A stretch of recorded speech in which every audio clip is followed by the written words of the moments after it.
sa akin, okay Nandito lang. tayo ngayon sa shooting ng Pero meron kasi KMJS. sa mga team ko, Papakita medyo natin yung nasasaktan behind sa, the scene.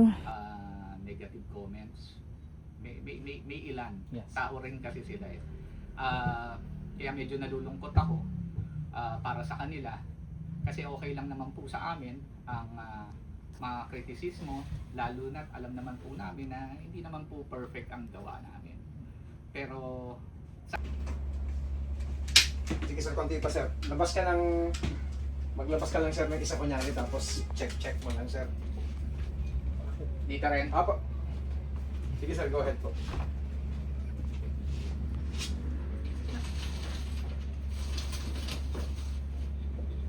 Hindi naman yun eh. Isang bata nag-aayos. Check lang sir. Diba? Dito na lang. Hawak mo Isama lang si yan, sir, J3 muna. Hawak lang. nag-aayos. Para sila. Kunwari yung anak. Sir, dahil ko yung angle sir, ikot ka lang sa Pinapa- harap mo na sir. Wala mo sir yung ano.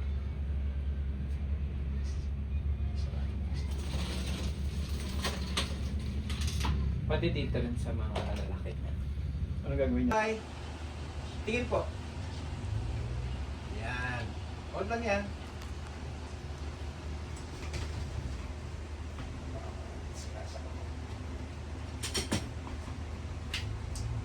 Yan, sir. Yung favor mo ng katawan mo sir sa akin, todo mo na. daglaw ko Twist mo po. Twist ko- Pati po upuan. Pati upuan. Apo. Eto. Tingin nga po. Yan. Okay. Sir, labas ka pa ng konti. Up. Yan.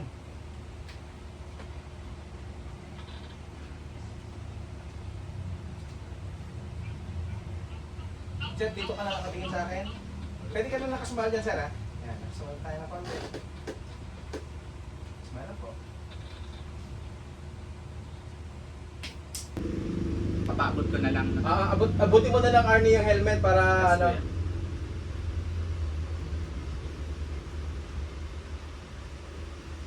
Okay. Okay, ready? Stand by po. Hindi tayong basagin ng todo. Ready? And tanggal po.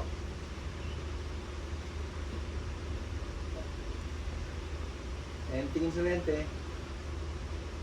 Yan. Isa pa sir, last na isang version pa. Dapat pala tinatanggal yan. Okay, nandito na naman tayo sa KMJS. Dito naman tayo sa amin sa workshop namin sa Binangonan, Rizal. Pinapakita dito yung mga kung paano ginagawa namin sa mga statue. Grabe, ang sisipag ng mga tao ngayon kasi makikita sila sa TV, sa KMJS. Ikaw sir, anong lalagyan mo? Banda saan? Mga ulo, sa buhok. Sir, pwede bang ano, lagyan mo ng kunyari, hinahalo-halo mo yan. Lagyan stick siguro para maganda. Mamaya mo nahawakan sir yung panliha mo para focus tayo dun sa plastering. Halo. Yung good. Sir, plaster tayo. So masisilipan si Marilyn. Hindi, yun yung ano niya eh. Yun yung ang bentahe niya eh. Masilipan yung ano niya eh. Saan pang Di ba yung hinangin yung, di ba? Yung naglakad siya sa... Saan ka maglalagay siya? Para alam ko. Ito, itong portion na yan. Wait lang. Huwag mo na.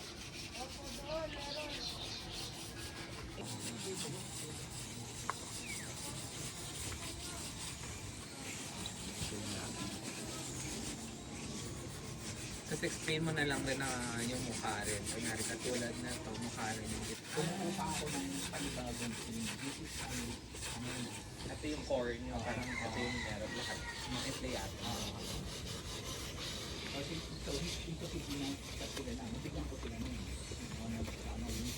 Ma, may nagkukuha. Sige lang, tama. Okay lang. Okay. Sige po, go po. Sige. Lapitan mo ate. Lapitan mo yung gagawin mo. Ito po kasi yung retouch na po yung tawag namin po dito, sir. Yung Tingnan sir, huwag mo na i-explain sa akin to. Gawin mo na lang. Masasayang laway mo. So ganitong klase ng trabaho ang ginagawa namin for 15 years na. So katulad nito, ang order sa amin ay isang Marilyn Monroe na custom na figure. This one is 10 feet para sa isang retro-themed restaurant. Kaya gusto nila po rin mga classic.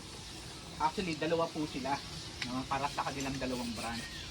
So this one is made of fiberglass, same rin nung nasa Saltista.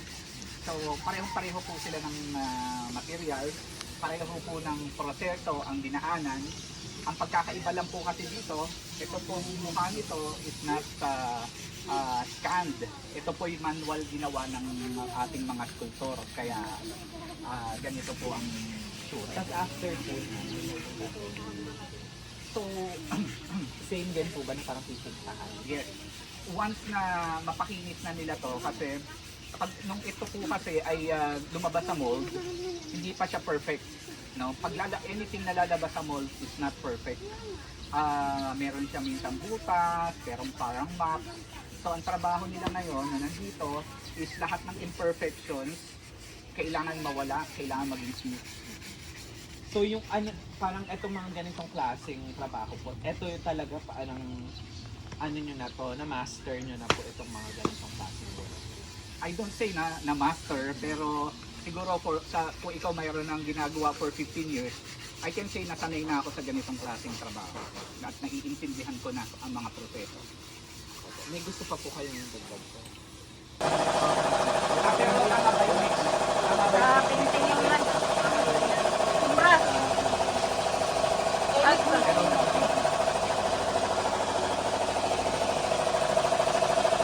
Malablaw ba o dito ka sa akin eh. Dito sa Bulawan. Dito, lapit ka, kamatao. Kamatakot. Ready. Takas mo sir ha, tignan mo yung pintura kung tama na. Go. Ang ito makita eh. Hindi sa ganito, di ba ganyan? Kailangan makita ko na tumutulo. Ayan, ganyan o. Ayan, kasi dito, buwan ka tulo. Uy, wag ka kabahan. Halo-halo. Angat mo. Yan. Tagalan mo sir. Go. Angat. Bimindi po mo siya. Balik. Tama na. Sir, ano na? Kasama yung kuha mo sa yung camera yun. Huwag mo na po. Ito po. Dapat kasama yung camera yun sa yung camera. Yan. Isa pa sir. Isa. Hawak mo na balik. Hawak mo to. Dagdagan mo sir ng konti. Patuloy mo lang yung pintura. Go.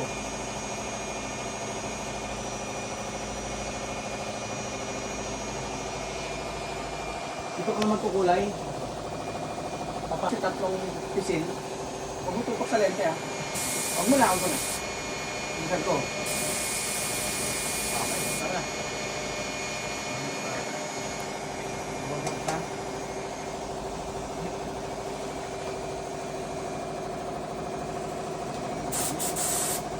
Kulang? Game na? Okay, go.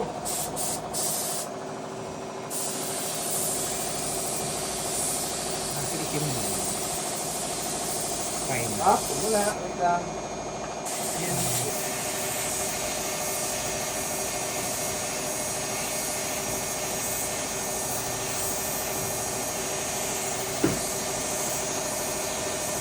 Stop.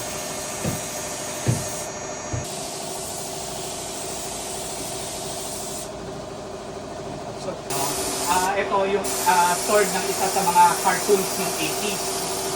So ngayon, ang goal kasi doon sa gallery is to make it kakulay ng ng balat ng tao, no? Ngayon, dito naman ang goal namin sa fiberglass is mapagmukha naming metal yung sword. So itong ginagawa namin ngayon, binibase paint muna namin ng kulay black, and after that, yung need ng chrome part, titirahin na namin ng silver. Ito yung tawag nito. So, after nitong matapos at ma-chrome na siya ng silver, maaari ganitong itsura ng magiging kakalabasan niya. No? So, this is made of fiberglass. Parang mukhang bakal. Tapos, ito parang leather. So, this is also the maging katulad dito. Isa pang focus mo sa kamay. Dire-diretso lang po. Sige po, brush lang, brush. Smile ka ma'am ng part. Ayan. Sige ma'am, ibahin natin yung stroke. Ayan. Speak lang mentioning. Okay. And, okay. So, dapat kamay mo masin. So dapat may enter frame dito na ano, Maputi siya. may enter frame na ito rin ang hawak, Oo. pero hindi na sumasayad. Kunyari, pinipaint lang na ganon. Di ba? Gusto mo ba sasayad? Hindi naman. Kasi pag sasayad, dapat dapat yung makeup kit. Okay yan? Pwede. Sige, ma'am dito ka tingin sa kamay ko, mama. And, sige, go. Or baka dapat kuya medyo mas mababa. Ano? Mas mababa siya kasi ganun siya magpintura kanina. Tapos ngayon parang medyo mas bababa siya. Hindi, Parang hindi nakataas yung ano. Kasi ibang sequence naman to eh. Hindi naman to continuity nung ano eh. Hindi, kasunod siya noon. Kasi Oo nga, parang pero hindi, nakadikit siya. it doesn't mean na yun yung condition na ginagawa niya. Gets mo? Masyado mataas, baba mo ng konti, parang dito. Yan, sa ilong ka kunyari, sa ilong, sa may baba. Yan. Huwag kang magmadali, yung ano, stroke mo. Yan. Sa left cheek ni ma'am, left cheek. Yan. Right cheek. Tawid ka sa kabila. Yan. Forehead. Yan. Baba ka ulit sa tip ng nose. Yan. Sa medyo. Jawline. Yan. Ganun mo yung ganun. Hindi ko makita yung brush eh. Ganun mo konti yung brush oh. Yan. Ganyan. Para makita. Yan.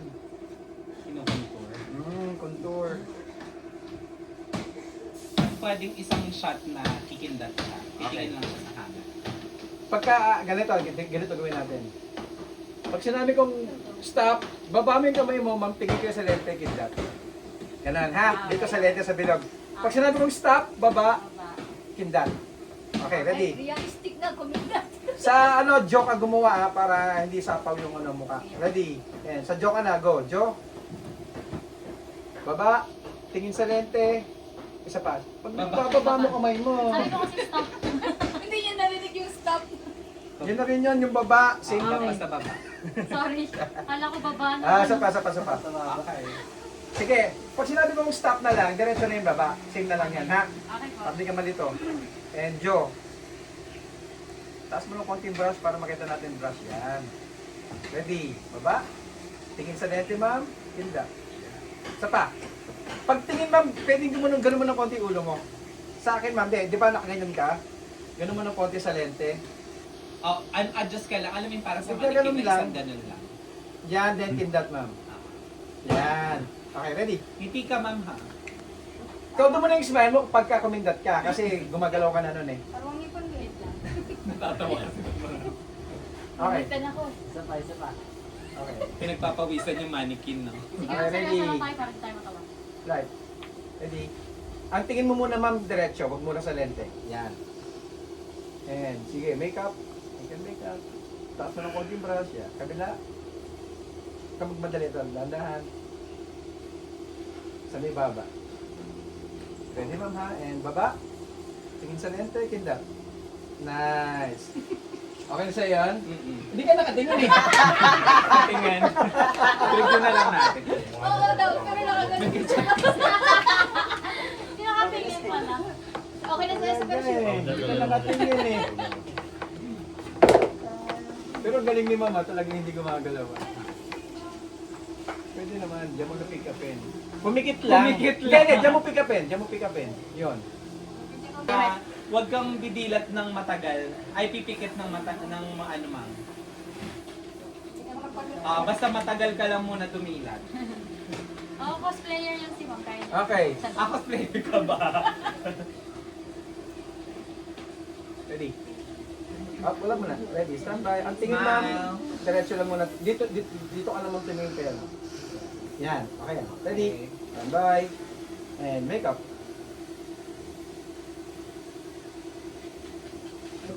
Bandang baba. Ready? Baba. Tingin. Kindat. Up. Nag-hesitate. Ma'am, isang galaw lang. Di ba nakaganyan ka? Tingin. Kindat. Smile. Try nga natin ma'am, practice natin. Parang Tingnan mo robot. ganyan. Manuel lang ako nabi mong Practice ma'am, practice. Isang- Practice and go. Lingon, kindat, smile.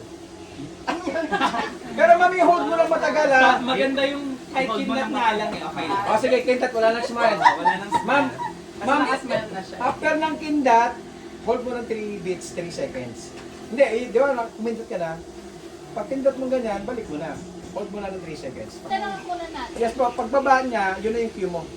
Basta pagbaba ng kamay niya, lingon, kindat, and hold. Wala na pong smile. Okay, ready? Hindi ko na ikukumon yung pagbaba mo, basta after mo sa baba. Apo. Ano na si Ma'am Don, no? Wala mo na yung kamay mo. And go.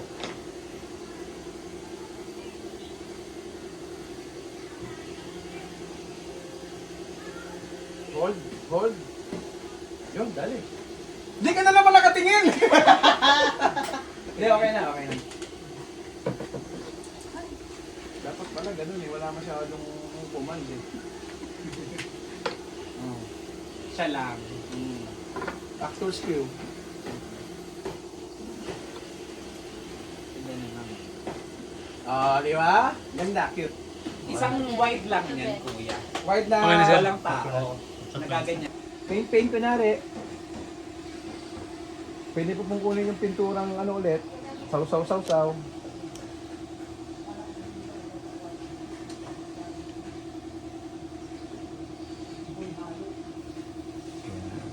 Sinisipat. Saw po ulit.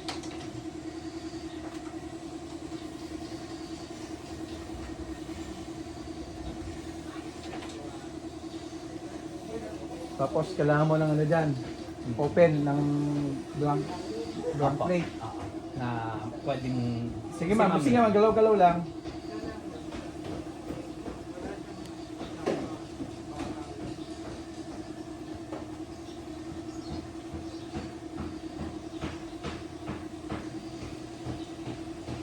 Ito na to. And cue. Sige ma'am, kunan lang po kita ng reaction tungkol dun sa mga comments na sinasabi sa inyo tungkol sa gawain. Ano pong masasabi niyo? Masasabi ko lang naman sa mga reaction, yung iba is wala namang wala namang magandang sinasabi. Kumbaga, ano lang sila, may mema na lang. Pero yung ibang comments na like mga positive comments, yung mga positive critics, yung parang ma-improve pa namin, yun po yung yung pinupulot namin na aral para ma-improve pa kung ano pa dapat i-improve sa works namin. Sige ma'am.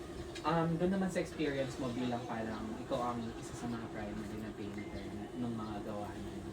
Ano, may struggle ka ba? Ano yung mga parang effort na ginawa niyo po doon sa pag-paint? Yung sa effort na ginawa namin is talagang pinatukan namin siya. Nag-overtime kami gawin yung statue. Yun talaga yung effort na ginagawa namin. Para So, minake sure niyo talaga na ino-overtime namin siya. Para make sure na maging nakawin ng artist. So ano yun ma'am? Parang paano nyo siya minake sure? Parang nakita ko kanina may mga reference talaga kayo dun sa artista. Bukod sa binigay sa inyong 3D print, nagre-research pa po kayo. Yeah, nagre-research kami ng mga pictures nila na pwedeng gawin sa makeup nila. Then meron na kami on the spot na yung habang kinukunan sila ng 3D scan and nag-measurement on the spot na artist, kinukunan namin ng picture from front, left, and right side nila para makita yung mga angle ng nila, skin texture. May gusto ko pang sabihin. Okay na. I would like to thank Fanny Serrano for